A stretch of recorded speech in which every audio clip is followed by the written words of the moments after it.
Bom dia, irmãos. Mais um domingo que Deus está nos dando a oportunidade de, como escola bíblica dominical, estudar a sua palavra. E nesse domingo, 27 de junho de 2021, nós vamos estar encerrando o segundo trimestre de 2021,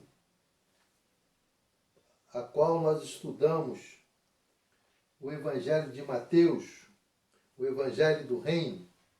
Estaremos encerrando agora esse estudo de Mateus nos 3 últimos capítulos, capítulo 26, 27 e 28. Né? E teremos a oportunidade de ter como ministrante desse estudo, cujo título é Morte e Ressurreição de Jesus, teremos como ministrante o nosso pastor Heraldo Sena Campos.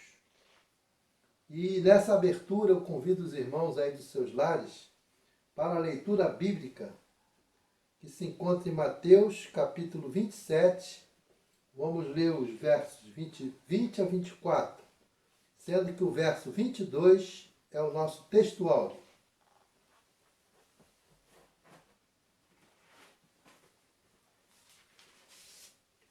Diz assim o texto bíblico: Mas os principais sacerdotes e os anciões persuadiram as multidões a que pedissem Barrabás e fizessem morrer Jesus. O governador, pois, perguntou-lhes: Qual dos dois quereis que eu vos solte? E disseram: Barrabás. Verso 22, que é o nosso textual, diz assim: Tornou-lhe Pilatos: Que farei então de Jesus, que se chama Cristo? Disseram todos: Seja crucificado. Pilatos, porém, disse: Pois que mal fez ele? Mas eles clamavam ainda mais: Seja crucificado. Ao ver Pilatos que nada conseguia, mas, pelo contrário, que o tumulto aumentava, mandando trazer água, lavou as mãos diante da multidão, dizendo: Sou inocente do sangue deste homem. Seja isso lá convosco. Amém.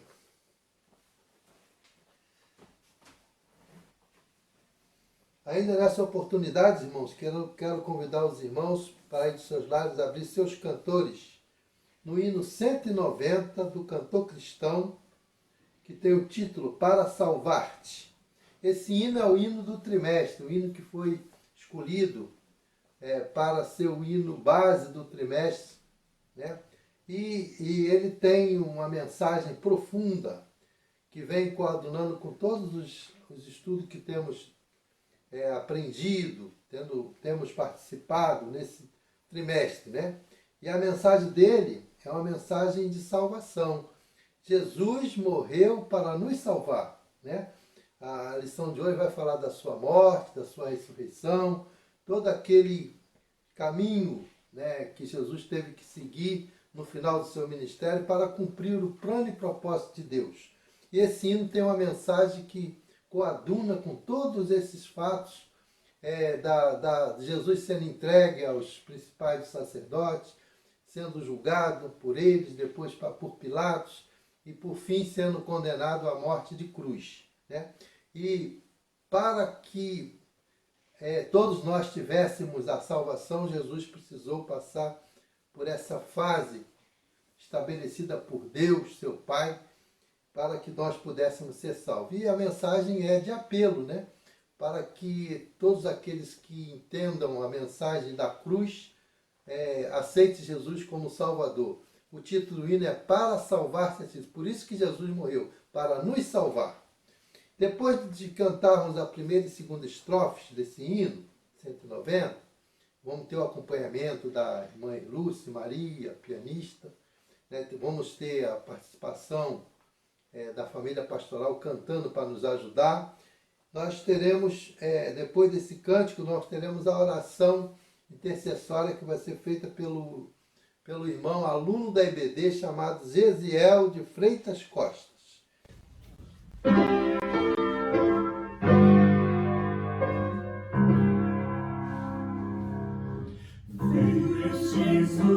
neste mundo vil para buscar-te a ti.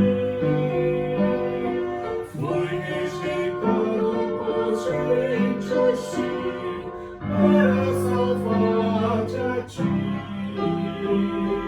Glórias a ti no céu deixou, em gratidão amor baixou. Tudo ele fez de ardente amor para salvar-te a ti. Glória, glória, Deus é nosso Salvador. Glória, glória,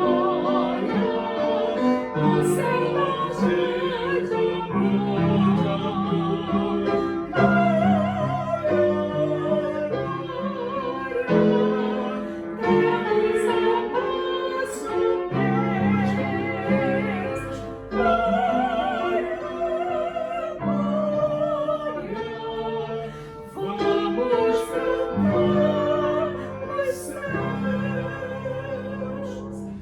O teu castigo, Jesus, levou para salvar-te a ti. Tudo na cruz ele consumou para remir-te a ti. Quem de teus homens compreendeu todas as dores que sofreu, a condição em que morreu para salvar-te a ti. Glória, glória, Deus é nosso Salvador. Glória, glória, o Senhor de amor, de amor. Glória, glória, Deus é nosso Deus. Glória, glória, vamos cantar nos céus. Quero te agradecer por essa aula que teremos agora da Escola Dominical. Peço a Ti que abençoe o irmão que irá ministrar essa aula, para que nós cada vez mais fiquemos edificados em Sua Palavra. Agradeço por tudo, Senhor. Amém. Bom dia, prezados irmãos, prezadas irmãs. Que bom estar com os irmãos nessa manhã para o estudo da última lição da Escola Bíblica Dominical desse trimestre. É muito bom estudarmos a Palavra de Deus, pesquisando-a, e assim vamos nos enriquecendo espiritualmente, conhecendo coisas maravilhosas do texto bíblico. Eu saúdo a todos com a graça e a misericórdia do nosso Senhor e Salvador Jesus Cristo. E quero usar do texto de Mateus, do capítulo 27, verso 22, depois lerei também do verso 57 ao verso 66. Verso 22, disse-lhes Pilatos: que farei então com Jesus, chamado Cristo? Disseram-lhe todos: seja crucificado. Verso 57 em diante. Chegada a tarde, veio um homem rico de Arimateia, chamado José, que também era discípulo de Jesus. Esse foi ter com Pilatos, lhe pediu o corpo de Jesus. Então Pilatos mandou que lhe fosse entregue. E José, tomando o corpo, envolveu num pano limpo e de linho e o depositou no seu sepulcro novo, que havia aberto na rocha. Rolou uma grande pedra para a entrada do sepulcro e se retirou. Estavam ali assentados na frente do sepulcro Maria Madalena e a outra Maria. No dia seguinte, que é o dia depois da preparação, os principais sacerdotes e os fariseus foram ter com Pilatos, dizendo: Senhor, Lembramos-nos de que aquele enganador, enquanto vivia, disse: depois de 3 dias ressurgirei. Portanto, manda que o sepulcro seja guardado com segurança até o 3º dia, para não se dar o caso de que os seus discípulos vão de noite e furtem e digam ao povo: ressurgiu dentre os mortos. Assim, o último erro será pior do que o primeiro. Disse-lhes Pilatos: tendes aí uma escolta, ide, guardai-o como bem vos parece. Indo eles, montaram guarda ao sepulcro, selando a pedra e deixando ali a escolta. Amém. Senhor Deus, abençoa-nos no estudo dessa lição, que ela venha nos trazer subsídios para uma vida cristã mais fecunda, mais perseverante na Tua palavra, que possamos vivê-la de modo que lhe agrade melhor. Abençoa-nos nesta manhã, na reflexão sobre esta lição. Em nome de Jesus. Amém. Prezados irmãos, vamos iniciar o nosso encontro nessa manhã, dando um panorama sobre todo o Evangelho de Mateus, rápido panorama, e daqui a pouco adentraremos o estudo da lição.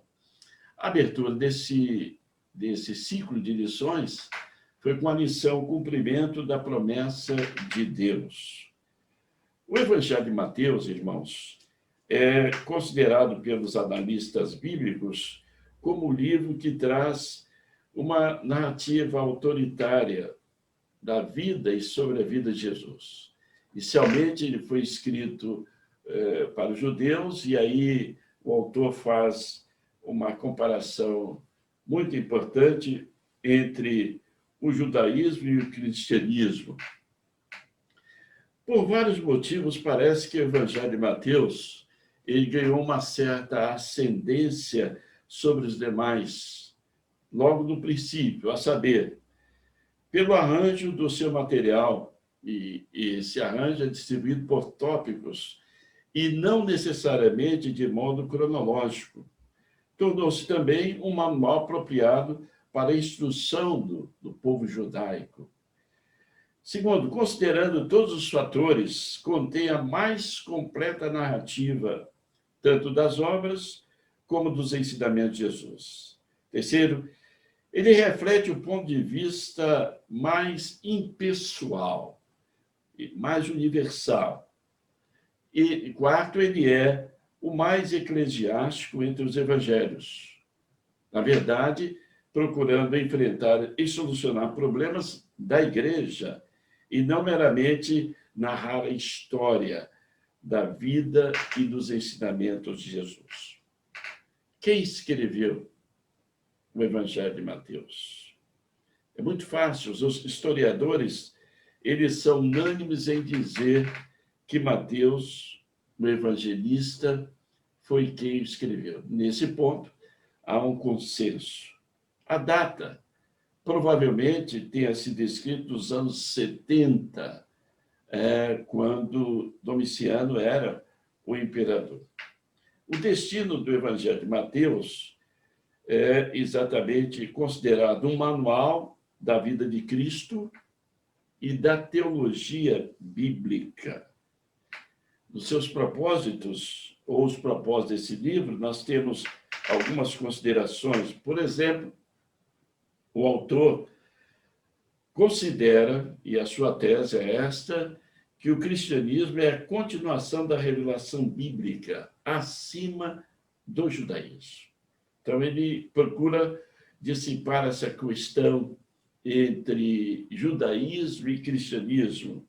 Ele se firma nessa tese. Também o autor entende que a antiga e a nova dispensações, elas se combinam com Cristo e sua igreja, e que a mensagem do cristianismo atinge o topo da revelação bíblica. É aquilo, no meu entendimento, e também tem sido a minha ênfase, que a lei, que o judaísmo foi um meio.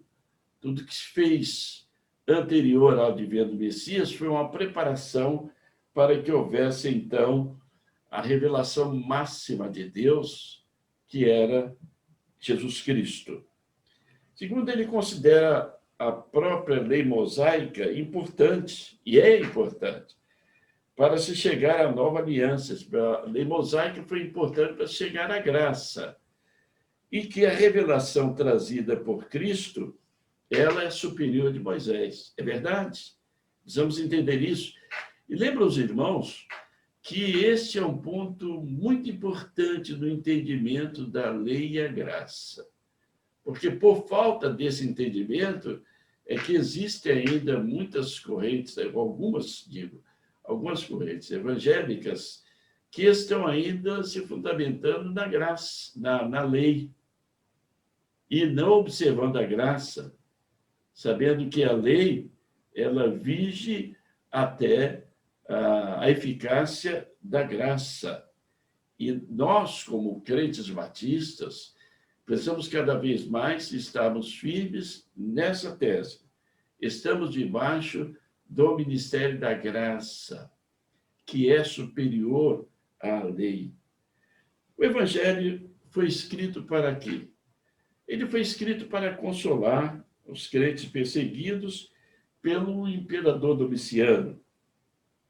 Nesse Evangelho, o autor mostra o que se parece com o ideal dos céus, que era o prêmio dos céus em relação ao prêmio da terra. E como Cristo deve ser rei naquele reino, no reino dos céus. O que o Senhor espera dos seus súditos na vida e o que o Senhor quer e tem para nós no reino celestial. Quanto à língua que foi escrito o Evangelho de Mateus, há pequenas divergências do original, se foi em hebraico ou grego.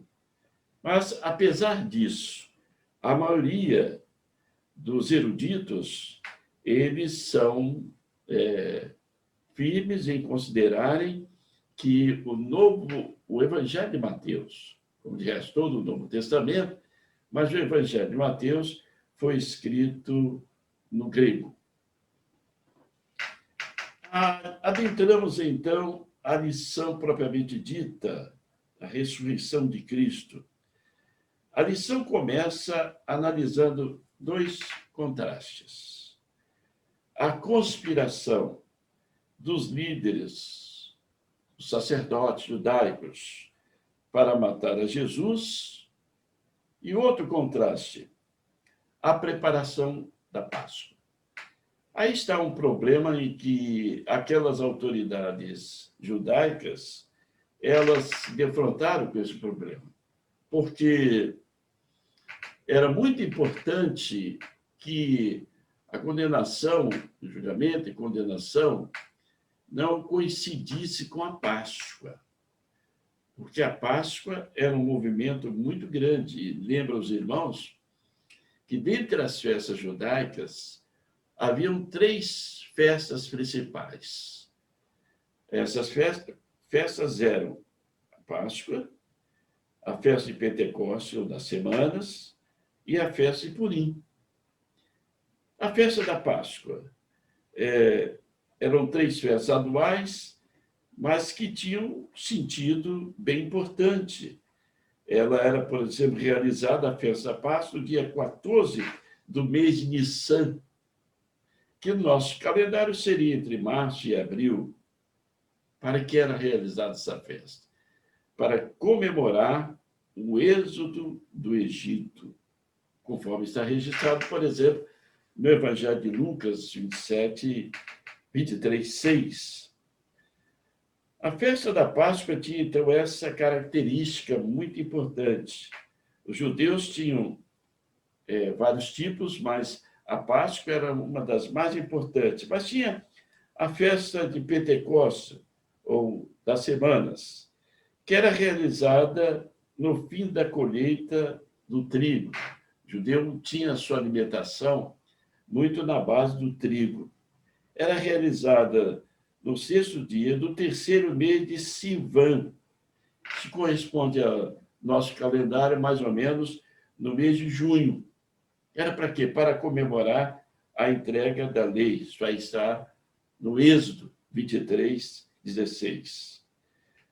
No primeiro momento, nós vemos os judeus comemorando a Páscoa, que tem uma preocupação muito grande com o julgamento de Cristo, mas tinha também a festa de Purim, que era de 14 a 15 de novembro, do 10º mês, aí é o mês de Adar, corresponde ao nosso calendário, mês de março. Comemorava a libertação dos judeus das mãos de Amã, a libertação, que era uma festividade anual, no dia 15 do mês de Nissan, a festa chamada Páscoa, e a solenidade, que em sua totalidade também é chamada de Pães Asmos, e que se prolongava por 7 dias. Tem a equivalência no nosso calendário, nos meses de abril, e a festa da Páscoa judaica, ela, de certa maneira, com certeza, trouxe-nos a inspiração da nossa comemoração. E comemoramos o Cordeiro, que deixou de ser uma promessa para ser agora uma realidade. Volto a dizer, os judeus tinham uma preocupação muito grande em relação a essa Páscoa, comemorando no período ali do julgamento. Haveria um tumulto, porque eram milhares e milhares de pessoas que vinham de lugares vizinhos. E a palavra aparece aí como tumulto. As palavras são importantes no original, elas, quando definidas, elas nos dão um leque de diretrizes muito grande. A palavra tumulto no original grego é torubos. E torubos no grego quer indicar insurreições sangrentas. Percebam, os irmãos, o que eles temiam naquela comemoração, se a Páscoa coincidisse com o momento, eles temiam que poderiam acontecer insurreições sangrentas, mortes. Daí a grande preocupação dos líderes religiosos para evitar isso, já que milhares de pessoas vinham para esse encontro. Então, esse foi um problema que os judeus enfrentaram logo de princípio. Nessa recepção, nesse contato de Jesus com o povo, e adentrou, por exemplo, a casa de Simão. Simão, também chamado leproso. Alguns comentaristas entendem que, devido à familiaridade de Jesus com Simão, na verdade, Jesus, logo quando começou a ter contato com ele, o curou. O curou. Até porque, se continuasse com a lepra, ele teria que viver em lugar afastado da sociedade. A lei judaica não permitia que os leprosos convivessem com a sociedade sadia. Eles eram colocados à parte, havia um lugar à parte. E lá estavam eles, como que num depósito. E se alguém se aproximasse para visitá-lo, ou inadvertidamente alguém se aproximasse deles, eles tinham que gritar, dizer: não cheguem, nós somos leprosos. Então, era impossível Jesus estar visitando Simão se ele fosse um leproso. Jesus o curou, e aí ele deixou de ser leproso. Mas quem curou foi Jesus. Realmente, o fato é esse. Estando ali na casa de Simão, a seguir, o passo seguinte, vem a unção de Jesus, que o texto nos fala sobre essa unção. É bom considerar, meus irmãos, a importância desse ato.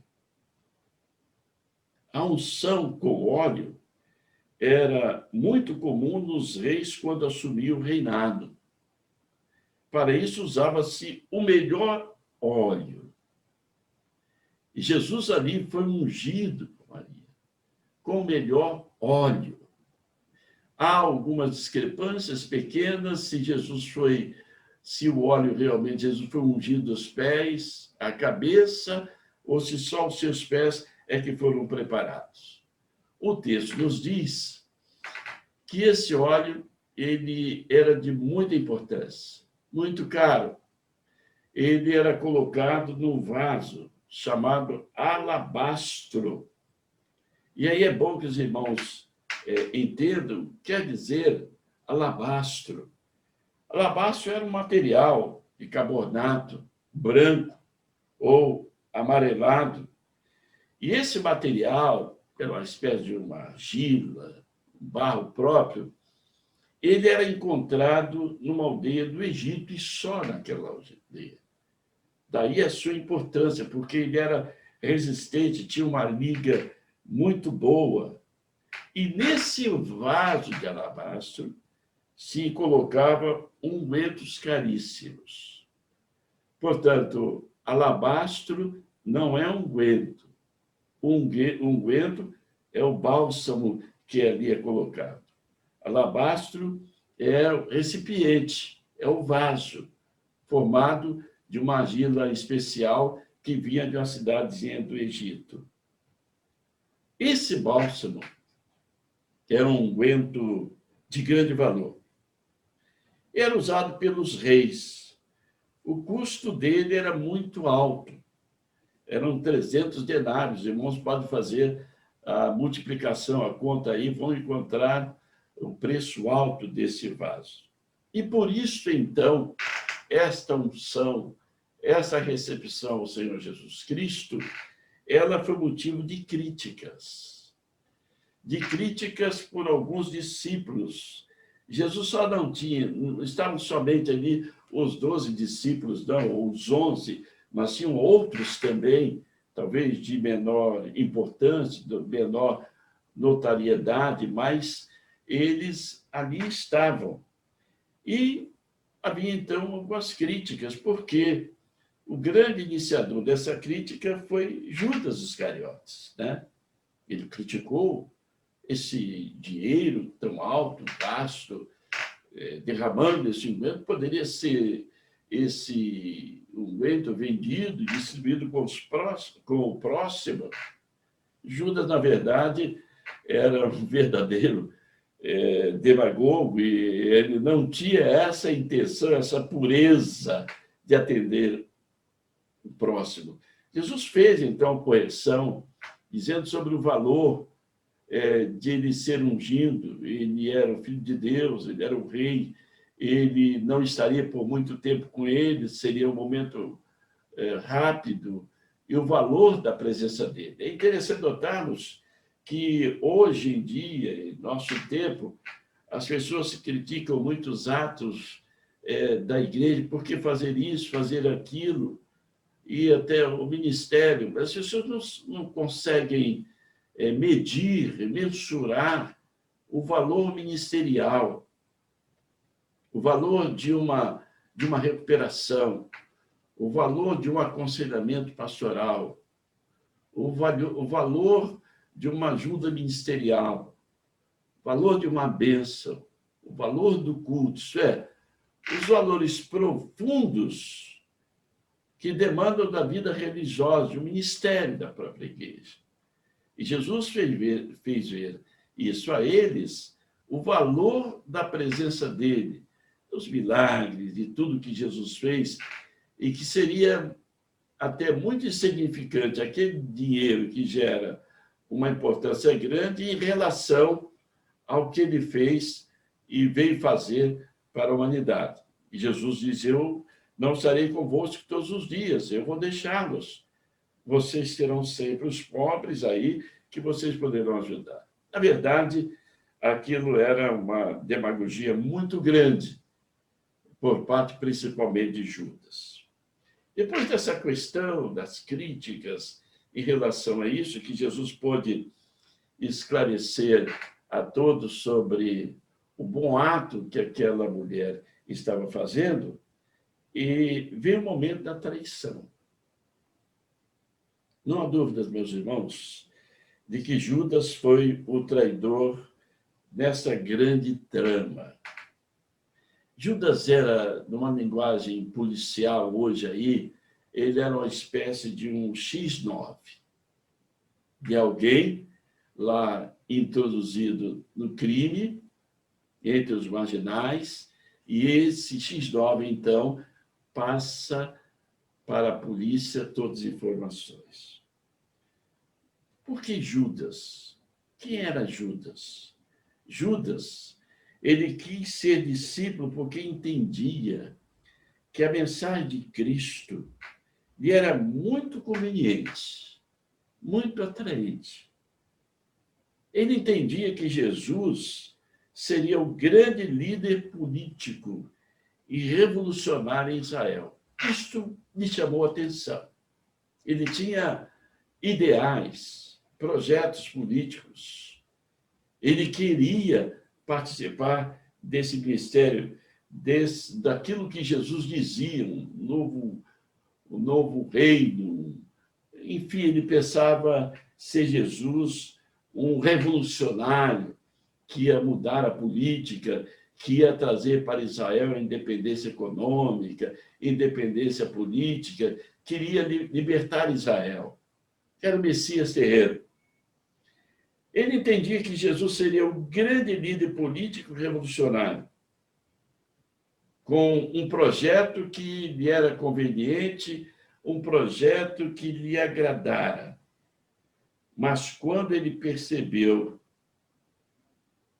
em sendo discípulo, quando ele percebeu que o que ele pensava estava totalmente errado, quando ele percebeu que os ensinos de Jesus diziam respeito não ao reino deste mundo, mas a um reino eterno, um reino nos céus, Judas disse: não é aqui a minha praia, não é aqui o meu lugar, não é isso que eu quero. Ele, de certa maneira, ficou decepcionado, porque tinha uma visão, e os ensinos de Cristo eram totalmente diferentes. Então, o que ele quis? Não me sinto bem, vou sair desse lugar. Mas, aqui está, eu tenho que tirar algum proveito, eu tenho que levar alguma coisa. E como sair desse discipulado levando alguma vantagem? Então, ele tramou um plano para conseguir essa vantagem. E esse plano, meus prezados irmãos e irmãs, foi a traição. A traição de Jesus. Então, ele projetou isso da traição de Jesus e procurou os líderes, os sacerdotes, lhes oferecendo essa traição.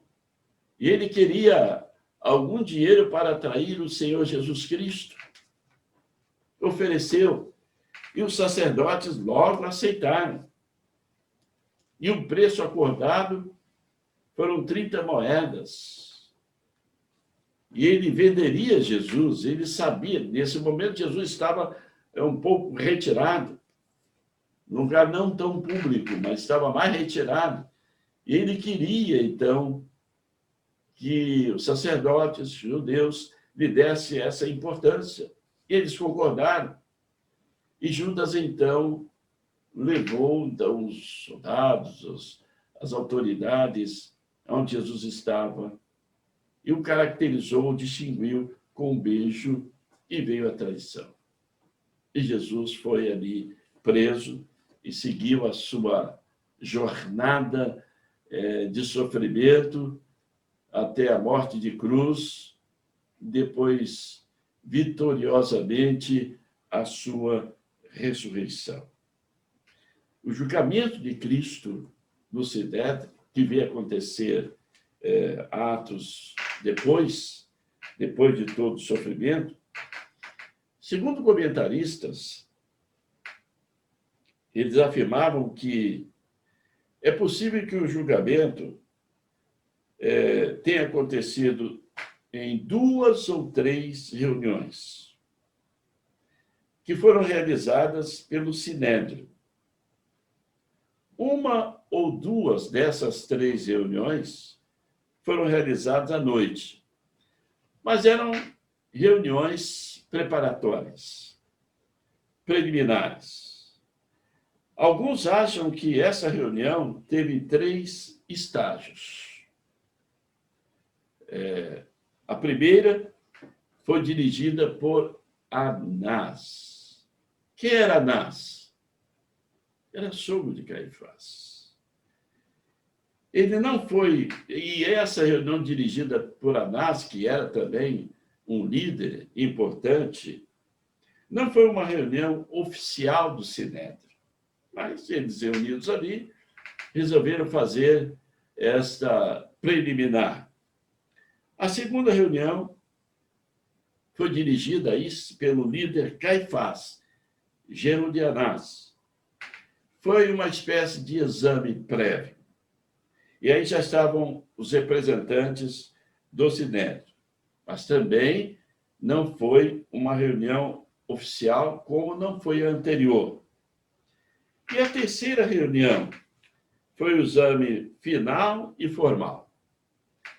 Na manhã da sexta-feira, bem cedo, e foi seguido por 3 julgamentos civis.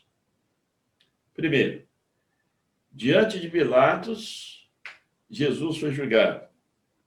Perante Herodes e Pilatos na segunda vez. Nós encontramos todo esse processo do julgamento de Cristo, quando ele foi traído por Judas, todo esse processo, nós vemos o acompanhamento de Pedro.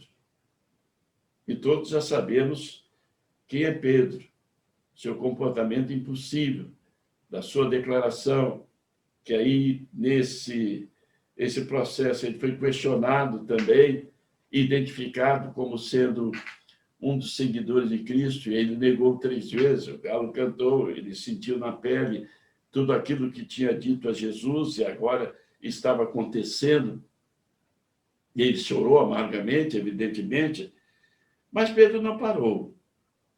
Apesar de sua fraqueza, Pedro não abandonou a Cristo. Pedro acompanhou tudo ali, por perto, passando, vendo, não deixou. Outros o abandonaram, mas Pedro não o abandonou. A grande questão também nesse processo da traição, do julgamento de Jesus Cristo, foi a figura de Judas, evidentemente, e do seu remorso. Alguns pensam que Judas se arrependeu. Não. Judas não se arrependeu. Judas teve remorso. Meus irmãos, o remorso é muito diferente do arrependimento. A pessoa que tem remorso não está arrependida. Ele não se arrependeu. E, por não ter se arrependido, a condição final de Judas foi a condenação à morte espiritual pela traição. Não há outra interpretação convincente sobre o seu caso, não há. É claro. Tanto é que não estava arrependido, que ele foi buscar a sua morte pelo enforcamento, porque não se arrependeu.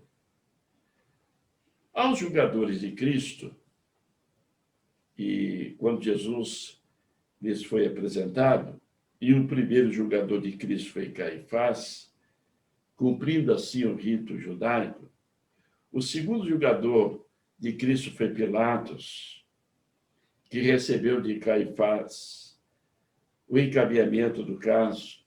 O terceiro julgador, Pilatos, faz a inquirição. Jesus não responde a nada.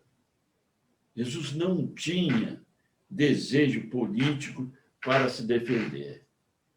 Quando Pilatos pergunta, tu és o filho de Deus, o rei dos judeus, e tu dizes, dizendo assim, essa é uma concepção tua. É você que está dizendo. Jesus não tinha a tese de se defender. Não deveria se defender. Aquele julgamento era necessário tal como estava acontecendo.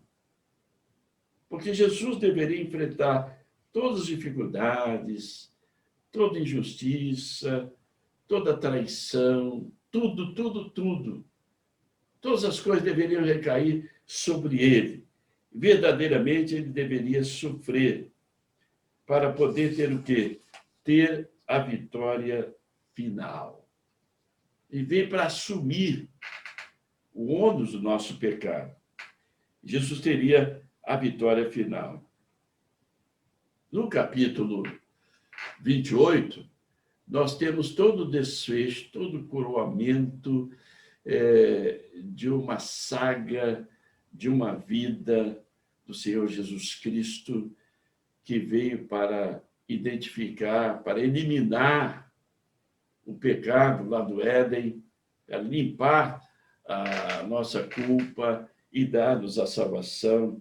É o capítulo que revela a coroação de toda a revelação bíblica. Tudo que aconteceu, meus irmãos e irmãs, antes de Cristo, seria uma mera e simples história. Não houvesse sua ressurreição. Eu, teologicamente, me firmo nesse ponto. Ainda que possa existir alguém um comentarista que venha divergir dessa ideia. Mas, para mim, a ressurreição de Cristo foi o selo final. Foi a aprovação total de Deus. Aqui poderíamos cantar o Cântico da Vitória, que Paulo revela-nos no capítulo 8 de sua carta aos Romanos. Ele fala-nos desse Cântico da Vitória, que é a expressão máxima do cumprimento da vontade de Deus. E no capítulo 8 de Romanos, do verso 31 ao verso 39, nós lemos: que diremos, pois, à vista dessas coisas? Se Deus é por nós, quem será contra nós? Aquele que não poupou o seu próprio filho, antes por todos nós o entregou, porventura não nos dará graciosamente com ele todas as coisas? Quem intentará acusação contra os eleitos de Deus? É Deus quem os justifica. Quem os condenará? É Cristo Jesus quem morreu antes, quem ressuscitou, o qual está à direita de Deus e também intercede por nós. Quem nos separará do amor de Cristo? Será a tribulação, ou angústia, ou perseguição, ou a fome, ou a nudez, ou perigo, ou espada? Como está escrito: por amor de ti somos entregues à morte o dia todo. Fomos considerados como ovelhas para o matadouro. Em todas essas coisas, porém, somos mais do que vencedores por meio daquele que nos amou. Porque estou bem certo de que nem a morte, nem a vida, nem os anjos, nem os principados, nem as coisas do presente, nem do porvir, nem os poderes, nem a altura, nem a profundidade, nem qualquer outra criatura poderá separar-nos do amor de Deus que está em Cristo Jesus. Esse é o Cântico da Vitória. E o nosso Cântico da Vitória vem em decorrência da vitória final do Senhor Jesus Cristo sobre a morte. Os acontecimentos do dia da ressurreição são interessantes. As mulheres, como nos diz o texto de Mateus, estamos estudando o livro de Mateus. As mulheres, Maria Madalena, Maria, mãe de Jesus, e Salomé foram ao sepulcro. Segundo, antes delas chegar ao sepulcro, o anjo que desceu O Senhor ressuscitou e os guardas caíram como mortos. Na ressurreição, os guardas caíram como mortos, como se estivessem mortos. Pouco depois, o mesmo que atemorizado, estavam todos eles. Alguns comentaristas dizem que eles saíram com pavor. Não medo, não. Pavor é uma situação incontrolada. Saíram com pavor. Em saindo com pavor, as mulheres encontraram a pedra tombada para o lado, quando lá chegaram. E Maria Madalena voltou depois para contar aos discípulos. A divergência aqui, alguns autores, quanto ao número de mulheres que ali estiveram. Pedro e João, ao receberem a notícia, vão ao túmulo, examinam e vão embora. Maria Madalena volta cedo. E agora, chorando e ainda duvidosa. Então vê 2 anjos e o próprio Jesus. Paulo, posteriormente, ele afirma que mais de 500 irmãos viram o Senhor Jesus após a sua ressurreição. Não há qualquer indício, qualquer possibilidade alegada pelos judeus, pelos sacerdotes, de que os crentes, os discípulos, tenham ido lá, removido a pedra e tirado o Senhor Jesus. Não há. Jesus ressuscitou. E, meus irmãos, a nossa fé, ela não está na cruz. Não. Mas nossa fé está na ressurreição. A cruz ainda não tinha consumado tudo, mas a ressurreição consumou tudo, selou tudo. E nesse episódio da morte de Jesus, do julgamento, morte de Jesus, e até na sua ressurreição, nós já vemos atos de profunda corrupção. Judas foi corrompido, e agora os soldados foram subornados a darem outra versão em troca de uma boa soma de dinheiro. Por quê? Porque as autoridades religiosas queriam sufocar isso, passar a ideia de que foram os discípulos que tiraram Jesus e subiram com o seu corpo. Tiraram aquela pedra que era enorme e levaram o seu corpo, e aí pagaram aos soldados romanos. Os irmãos percebem que a corrupção não é um ato, é um privilégio da nossa época. Desde os dias de Jesus, ela já havia. E os discípulos, depois que Jesus ressuscitou, apareceram os discípulos. Eles, quando viram, o adoraram. O significado da palavra adorar aqui é bem mais intenso. É que eles caíram prostrados. Foram de tal maneira impactados com a presença de Jesus que eles caíram prostrados.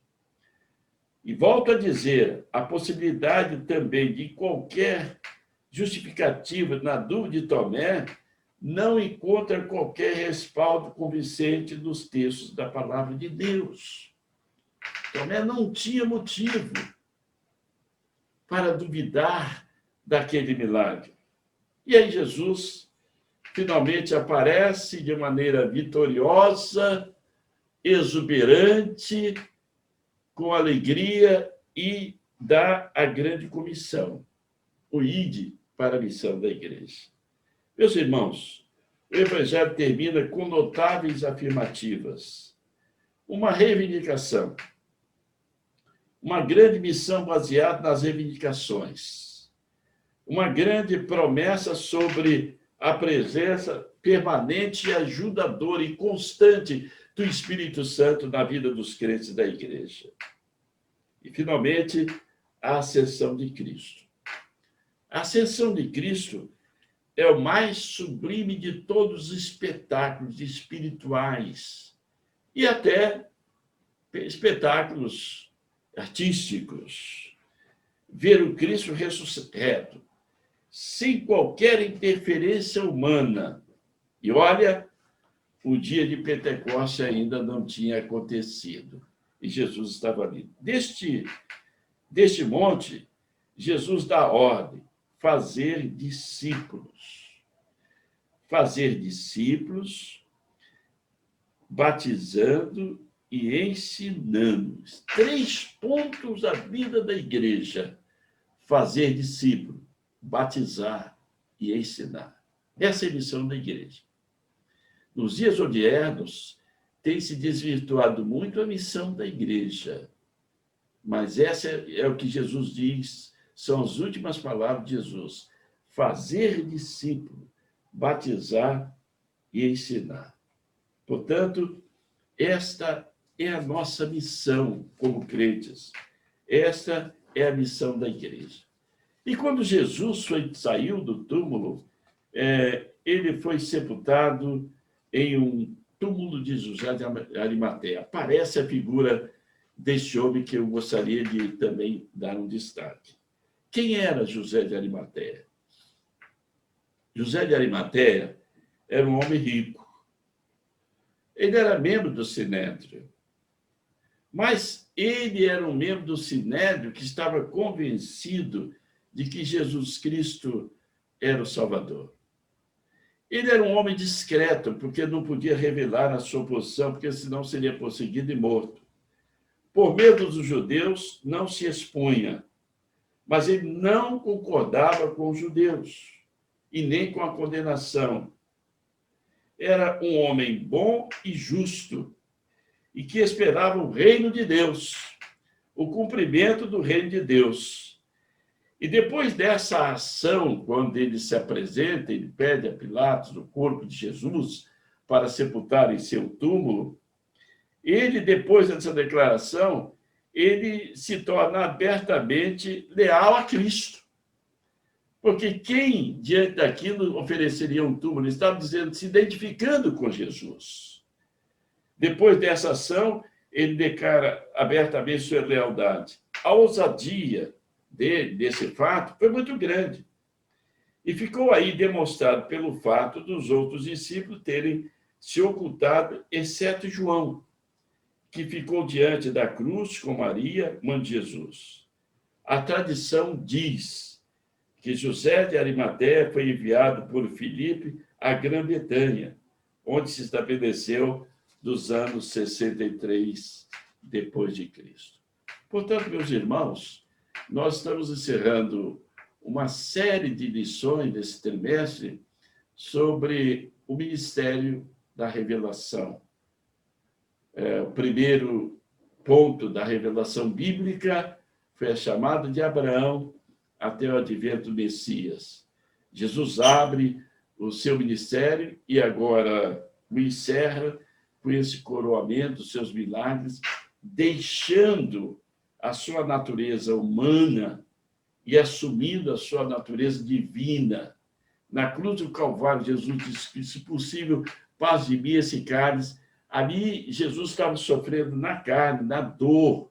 Alguns dizem que o espírito, a parte espiritual, se esvaziou, se separou de Cristo. Ali estava como Cristo homem, sofrendo os nossos pecados.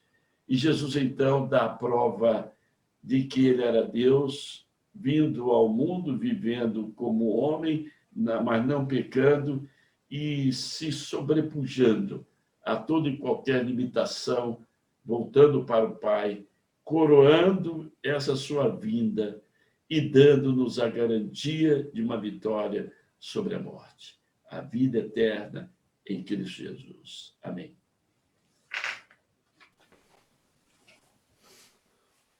Nesse encerramento da nossa escola bíblica dominical desse domingo, quero comunicar aos irmãos o nosso encontro interativo às 18 horas no Zoom, né?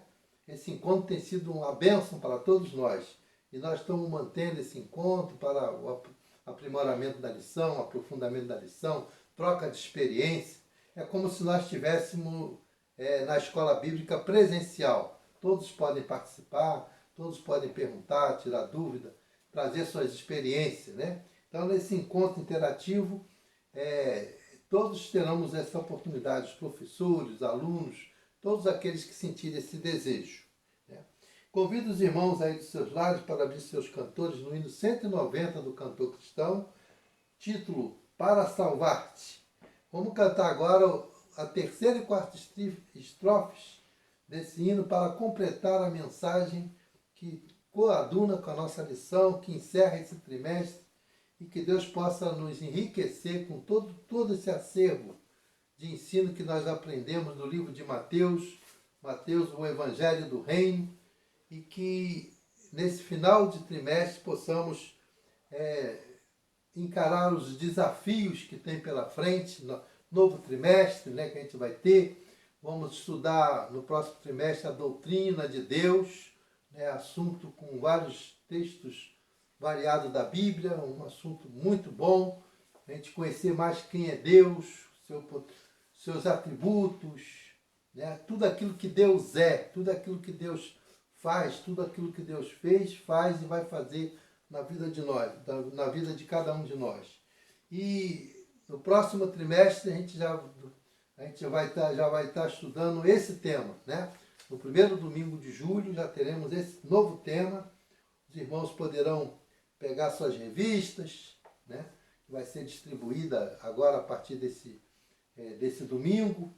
Os irmãos poderão se preparar nos seus lares e participar dos estudos ainda através da internet, o YouTube, esse encontro interativo às 18 horas, todo domingo, né? Que Deus possa nos abençoar nesse novo momento que teremos de estudo da escola bíblica. Depois de cantarmos esse hino, terceira e quarta estrofes, a mãe Lúcia vai acompanhar no piano, a família pastoral vai cantar para nos ajudar. Nós teremos a oração final que vai ser proferida e levada aos céus pela nossa professora, também da IBD, Rosilene Maria das Graças Azevedo.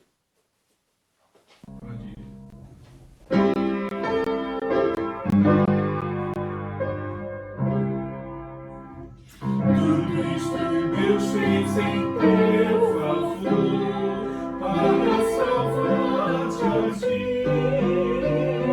Chama-te agora com terno amor para perdoar-te a ti.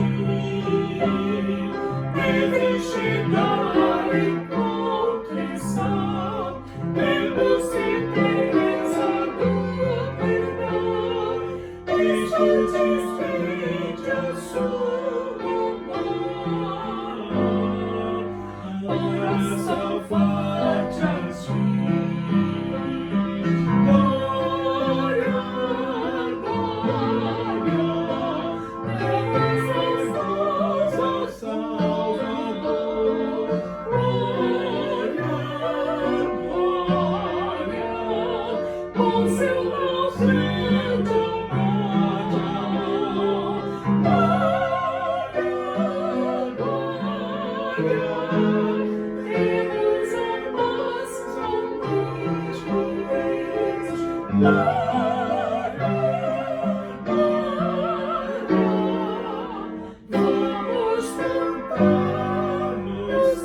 nos céus.